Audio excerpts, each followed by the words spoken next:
Welcome to Sikorski's Think Abouts, and I'm your host, Laura Sikorski. My guests and I share our operations, technology expertise to help you provide outstanding customer service and customer experiences.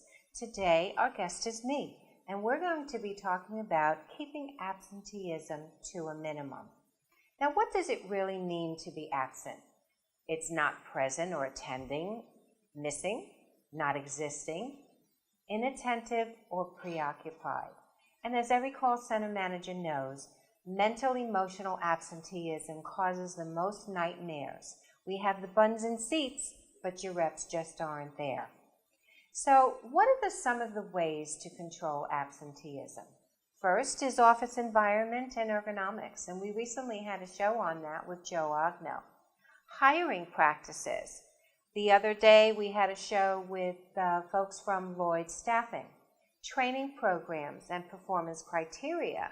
We had a show with Randy Bussey and her client. And of course, motivational techniques and compensation and benefits. These are ways that you can control your absenteeism.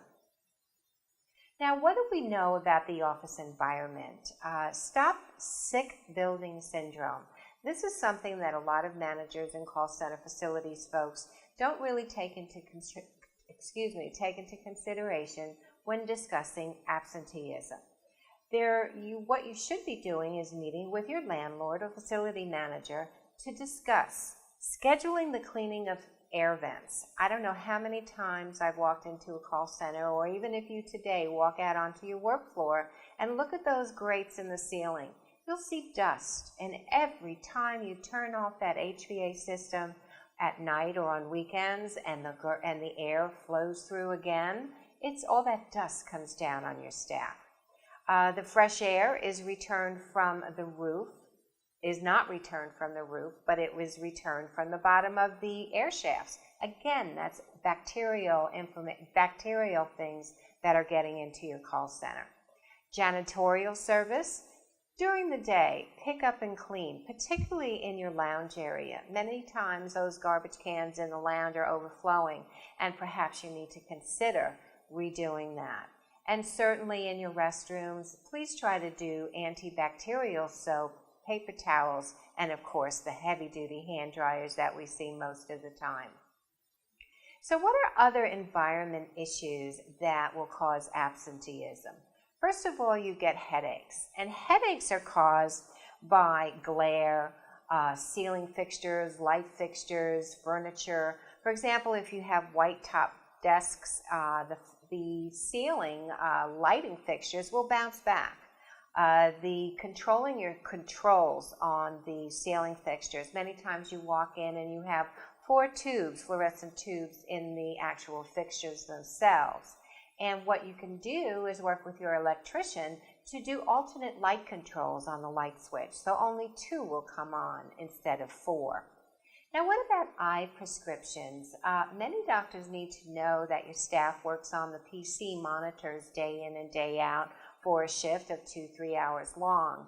And they need to understand that so they can modify modify your prescription for your eyeglasses. And certainly tilt the monitor. Many times people don't know that you can move and tilt your monitors and adjust the contrast and the brightness. Now, what happens with stiff necks? Absenteeism, I myself sometimes at the end of the day, my neck is killing me from sitting and staring down at my laptop or my monitor. So I suggest that you use wrist pads, and that will stop the stiff necks because you're not going to be bending down. Gadgets. Watch the gadgets in terms of your mouse, and sometimes they have the elliptical kind that where you place the mouse on the stand and it can move around that way. And also, stiff necks is caused by writing. If you don't have sufficient writing space and your staff is trying to squeeze in to write, you need to think about taking a look at that. And staff comes to work sick. That is one of the worst things that you can have as an employee policy. If somebody is sick, they need to stay home and not sneeze and cough and touch things around in the office.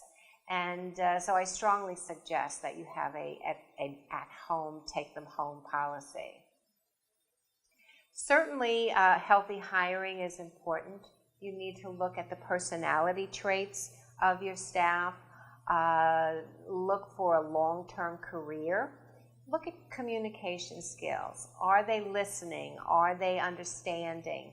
And so healthy hiring also is important because your staff is going to be excited to come to work.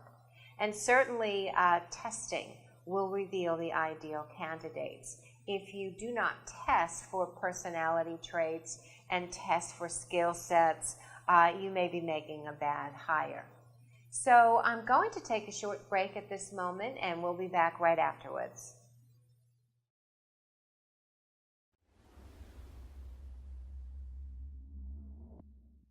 Hi, I'm Tim Stead. I'm from Star Communications. We're a marketing support company. And if you need help with your next marketing project, please call 273-1900, or you can go to our website, starcommunications.us.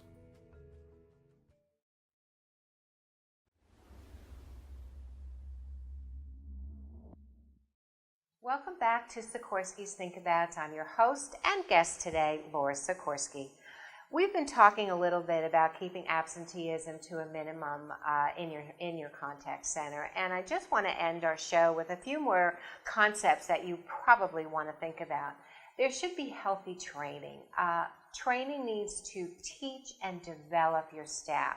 It is important that they understand their roles of the day and certainly are empowered to help your customers without having to go elsewhere.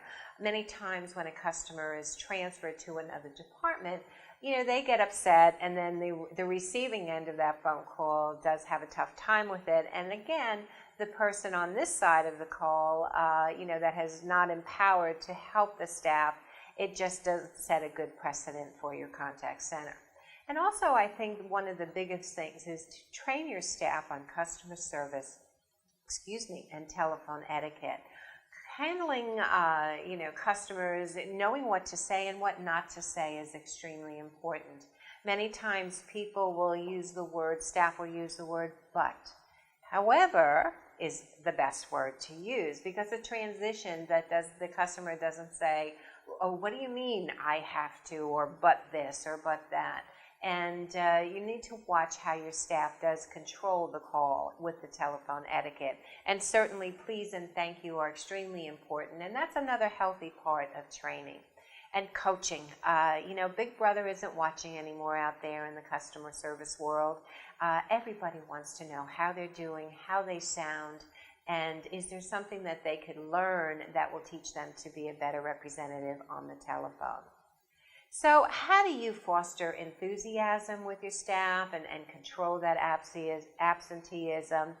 Try these to control your burnout. Time off from the phone. Special projects. There are so many times in contact centers that we have an issue that may need to be attended to, and the staff is your resource. Pull together 2 or 3 folks and put them in one of your collaboration rooms and have them see if they can figure out what that issue is and how it can be corrected.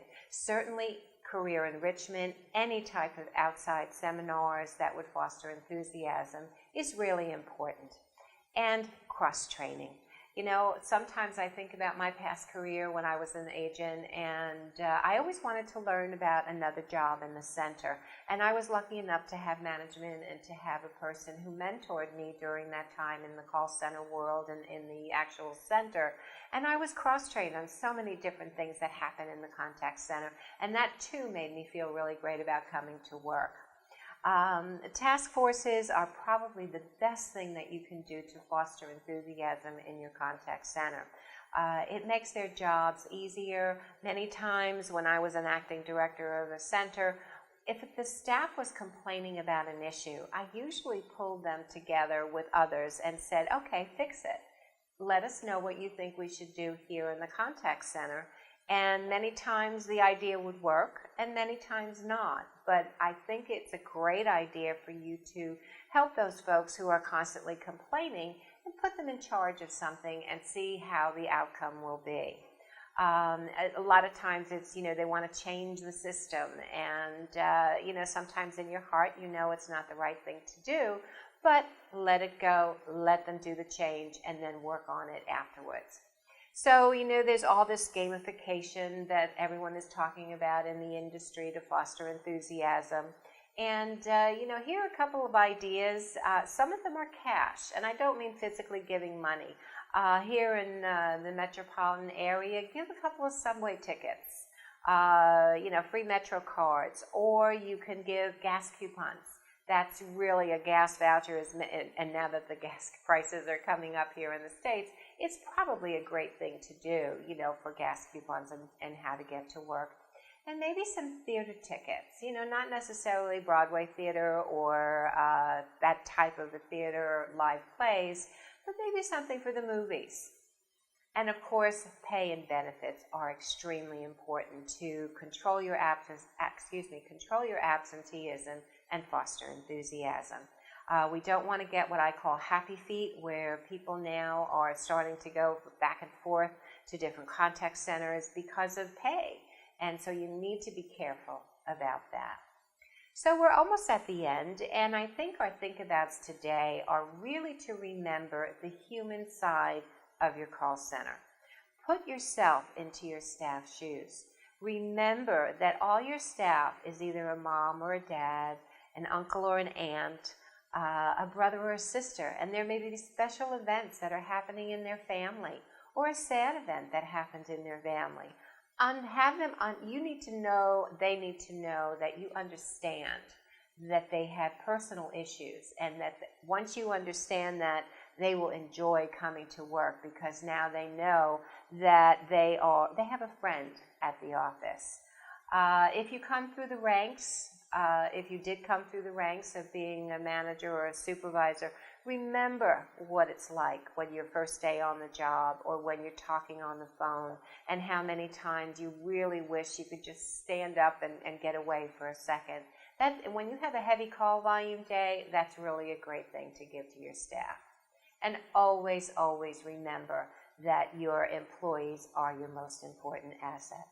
So to reach me, you can do so at Twitter at Laura Sikorski, and my cell is 631-624-6650. And always we want to thank Corinne Murphy-Caro, who is the founder and CEO of Blue Chip Marketing, The Daily Blue, and Blueprint Magazine. And they can be reached at 631-761-9223. And always a very great thank you to Sam Matthew, who is our videographer this morning. So take care. Have a great day. I appreciate it. Thank you.